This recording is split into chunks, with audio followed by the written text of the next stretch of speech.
Ya, ikhtiar pertama dari mulai berhubungan suami istri, sunnah bahkan berpahala di situ. Ya, ada dalilnya tuntunan di Quran misalnya surah ke-7 ayat 189. Ya, ada lagi nanti di Al-Baqarah misalnya ayat 187 sampai ayat ke-223 juga ada di situ. Dari 222 bahkan dari nikahnya 221, 222 sampai 223-nya. Ada batasnya. Kapan itu berhenti, kapan itu dilakukan. Saat haid tahan, suci silahkan. Yang kedua, kalau setelah berhubungan itu belum ada tanda-tanda, maka cari amalan-amalan yang dengan amalan itu bisa melahirkan jawaban dari apa yang diharapkan. Rumus motivasinya ada di Quran surah 5 ayat 35. Ya ayyuhalladzina amanu taqullaha wabtaghu ilaihil wasilah. Hei orang-orang beriman, tingkatkan takwamu kepada Allah, cari wasilah dengan takwa itu untuk menjawab apa yang kamu inginkan. Misal Anda punya harapan nih, ya Allah saya pengen punya keturunan, 2 tahun belum ada, 3 tahun belum ada, 4 tahun belum ada. Apa cara terbaiknya? Kata medis gak bisa ini mustahil, kata klinis gak mungkin. Maka cara yang terbaik adalah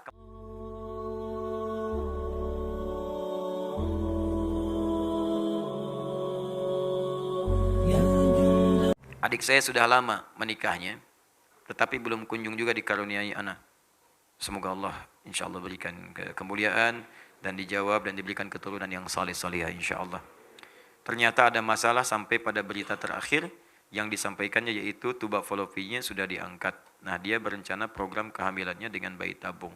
Itu bagaimana dalam pandangan Islam, diperolehkan atau dilarang? Baik, syukron pawaha. Baik, teman-teman sekalian, dalam kaidah fiqih itu sifatnya sangat fleksibel sesuai dengan kondisi zamannya di era-era yang berbeda. Asal tuntunan nilai-nilainya mengikuti tuntunan-tuntunan yang telah dijelaskan atau diisyaratkan dalam Al-Quran atau juga dibimbing oleh Rasulullah Sallallahu Alaihi Wasallam. Kaidah pertama bagi perempuan, jika memang kemudian setelah menikah berikhtiar kemudian memohon kepada Allah untuk diberikan keturunan, maka silakan berikhtiar. Ya, ikhtiar pertama dari mulai berhubungan suami istri, sunnah bahkan berpahala di situ. Ya, ada dalilnya tuntunan di Quran misalnya surah ke-7 ayat 189. Ya, ada lagi nanti di Al-Baqarah misalnya ayat 187 sampai ayat ke-223 juga ada di situ. Dari 222 bahkan dari nikahnya 221, 222 sampai 223-nya. Ada batasnya. Kapan itu berhenti, kapan itu dilakukan. Saat haid tahan, suci silahkan. Yang kedua, kalau setelah berhubungan itu belum ada tanda-tanda, maka cari amalan-amalan yang dengan amalan itu bisa melahirkan jawaban dari apa yang diharapkan. Rumus motivasinya ada di Quran surah 5 ayat 35. Ya ayyuhalladzina amanu taqullaha wabtaghu ilaihil wasilah. Hei orang-orang beriman, tingkatkan takwamu kepada Allah, cari wasilah dengan takwa itu untuk menjawab apa yang kamu inginkan. Misal Anda punya harapan nih, ya Allah saya pengen punya keturunan, 2 tahun belum ada, 3 tahun belum ada, 4 tahun belum ada. Apa cara terbaiknya? Kata medis gak bisa ini mustahil, kata klinis gak mungkin. Maka cara yang terbaik adalah kembali kepada Allah yang tidak punya batas. Semua akan dikasih. Bagaimana caranya? Allah berikan satu jalan, satu aja. Ittaqullah, tingkatkan takwa kepada Allah. Rumusnya takwa. Takwa itu disebutkan 115 kali dalam Al-Quran. Maka setiap menyebutkan kalimat takwa, di situ ada amalan. Keluarkan amalannya, tempuh amalan itu dengan niat untuk mendapatkan jawaban dari ikhtiar yang sedang dikerjakan. Apa contoh dari takwa itu? Salat. Karena kalimat takwa pertama dalam Al-Quran, bagi orang beriman disandingkan dengan salat. Dan mana dalilnya Ustaz? Quran surah kedua Al-Baqarah, ayat kedua sampai ketiga. Dzalikal kitabu la raiba fi hudal lil muttaqin. Siapa orang takwa muttaqin itu? Ayat 3-nya. Alladzina yu'minuna bil ghaib wa yuqimunas shalah. Yaitu orang yang telah beriman kepada Allah walaupun tak nampak dalam pandangannya, maka dia memaksimalkan salat dengan membuktikan keimanannya kepada Allah. Buktikan iman dengan salat. Minta dalam salat, bangun, tunaikan salat. Dan lewati seperti orang biasa. Orang biasa cuma 5 waktu, Anda tambah dengan sunnah, bangun tahajud, bikin mihrab, salat di situ, minta, mohon kepada Allah dalam salat Anda. Ini pernah dicontohkan langsung, bahkan ada dalilnya. Kisah Nabi Zakaria. Di Quran surah ketiga Ali Imran. Ayat 38 sampai 39. Bangkit sholat di mihrab.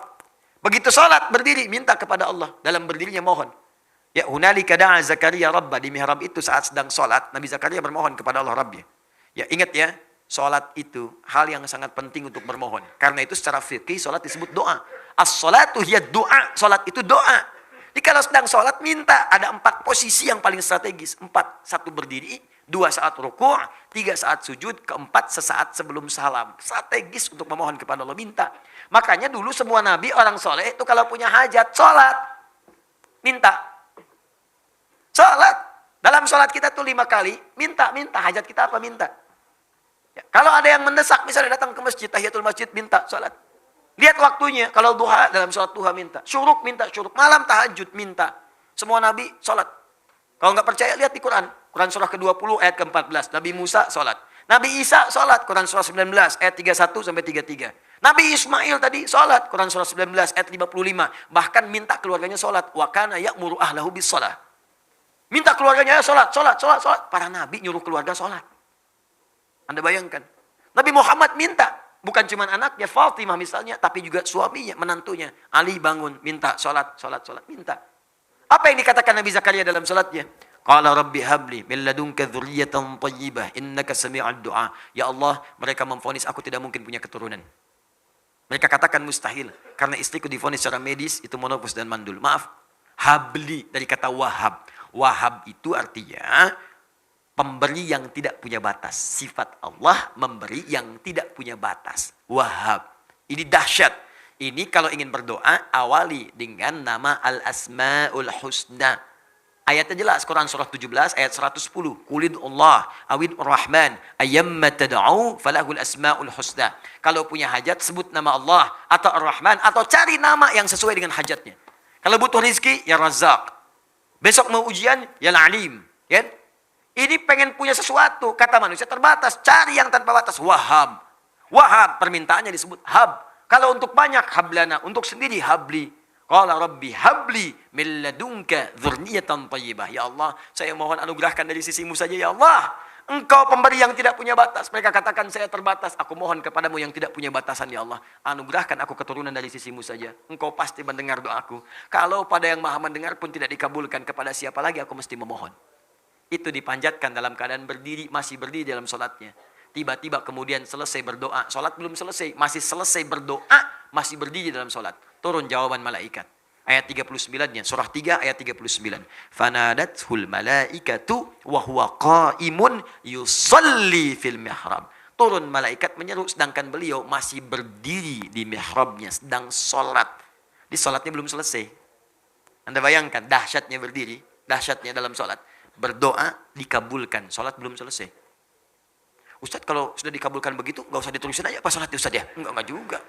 Sampai beres sebagai syukur kepada Allah. Ya. Turun. Anallahu yubashshiruka bi Yahya. Allah kasih kabar gembira, Anda akan punya anak, langsung namanya dari Allah Yahya, artinya hidup.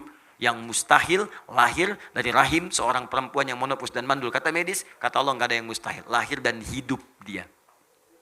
Silakan. Tiru itu. Karena janji Allah mutlak. Saya sering sampaikan berkali-kali, Allah itu kalau sudah berjanji, itu pasti ditepati. Allah yang berjanji, Allah yang menepati. Kalau manusia kan beda. Kau yang berjanji, kau yang mengingkari. Ya. Kau yang awali, kau yang akhiri. Allah beda. Dia yang awal, dia yang akhir. Dia berjanji, dia menepati. Innallaha la yukhliful mi'ad. Allah tidak mungkin kemudian mengingkari janjinya. Pasti ditepati. Ya, jelas sampai di sini? Kapan itu terjadi?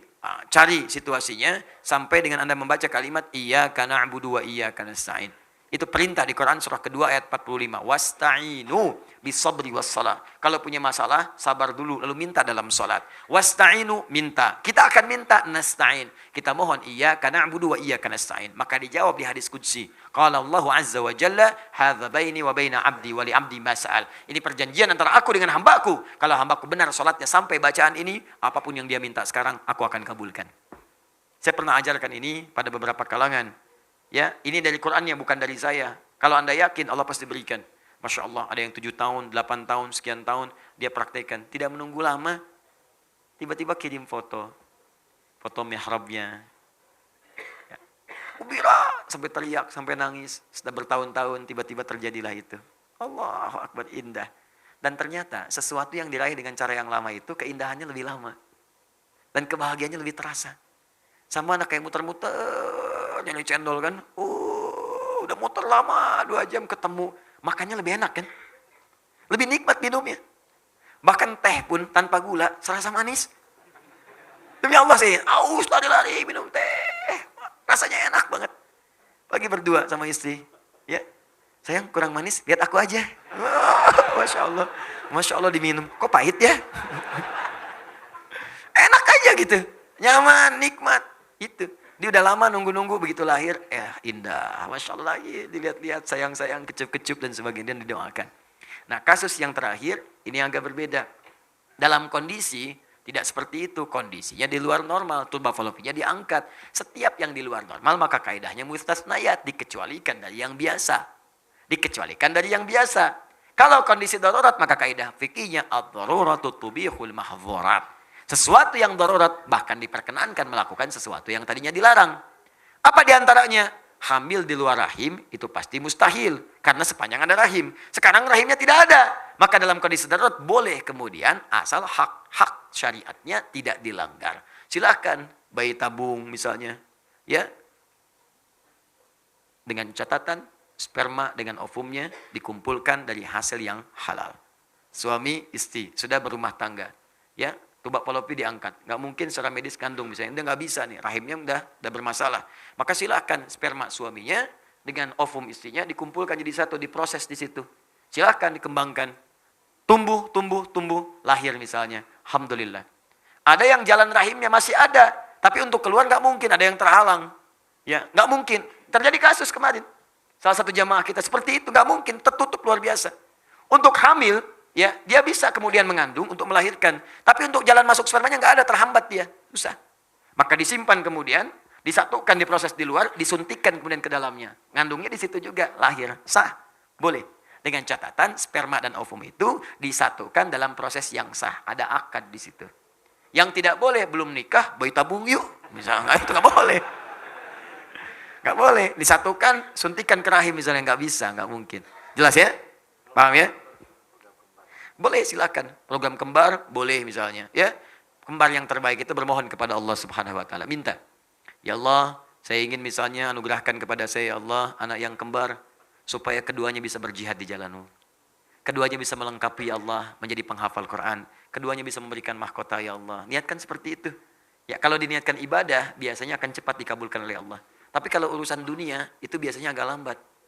Ya Allah, berikan saya anugerah yang kembar ya Allah supaya lucu. Saya ya, saya ingin berikan yang pertama namanya si luca, kedua si lucu, saya kan. Nah, itu biasanya agak susah.